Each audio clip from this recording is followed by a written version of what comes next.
चुनाव दर चुनाव हार और जनता से नकार दिए जाने वाले एक नेता, जिनके नेतृत्व में लगभग 90 चुनाव कांग्रेस पार्टी हारी, उनकी हताशा निराशा दिन पर दिन बढ़ती जा रही है और आरोपों की राजनीति को इन्होंने अपना आभूषण बना लिया है। जब इन्हीं के लगाए गए आरोपों को ऑथेंटिकेट करने के लिए कहा जाता है तो पीठ दिखाकर भाग जाते हैं, शपथ पत्र देने के लिए कहा जाता है तो मुकर जाते हैं। गलत और निराधार आरोप लगाना राहुल गांधी जी की आदत बन गई है। It has become a habit of Shri Rahul Gandhi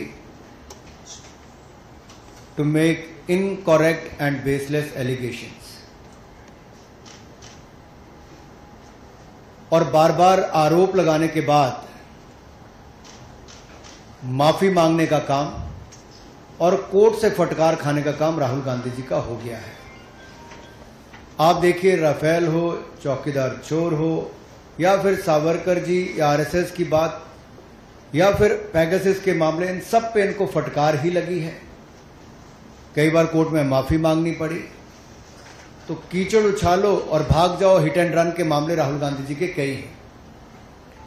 आज की प्रेस कॉन्फ्रेंस में हाइड्रोजन बम फोड़ने वाले थे, फुलझड़ी से काम चलाना पड़ा, वो भी फुस हो गए। क्या हो गया? इलेक्शन कमीशन ने बड़ा स्पष्ट कहा है कि no deletion of any vote can be done online by any member of public. Online किसी भी वोट को नहीं काटा जा सकता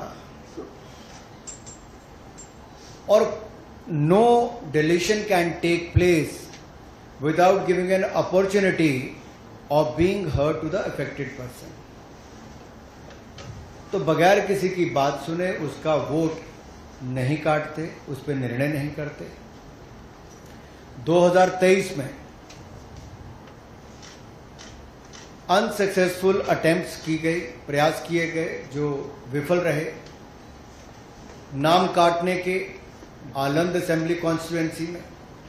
और ये इलेक्शन कमीशन ने एफआईआर फाइल करने के लिए ही कहा था इसको, और मैटर इन्वेस्टिगेट करने के लिए भी इलेक्शन कमीशन ऑफ इंडिया ने ही कहा था।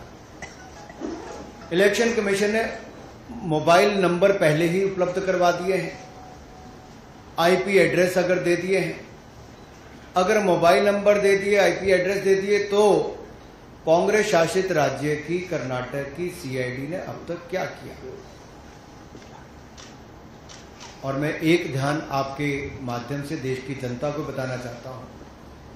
रिकॉर्ड्स के अनुसार आलंद विधानसभा क्षेत्र ये कांग्रेस के ही कैंडिडेट ने जीती थी 2023 में 10,348 मतों से। तो क्या श्रीमान राहुल गांधी जी, कांग्रेस ने वोट चोरी करके सीट जीती थी? एक बात आज जो राहुल जी ने बातों में मान ली है और अपने जवाब में कहा, वो कहते कहते हाइड्रोजन बम एक तरह से फोड़ गए अपने ऊपर ही। वो कहते मैं लोकतंत्र बचाने नहीं आया। राहुल जी कहते हैं लोकतंत्र को बर्बाद करने की तैयारी है क्या?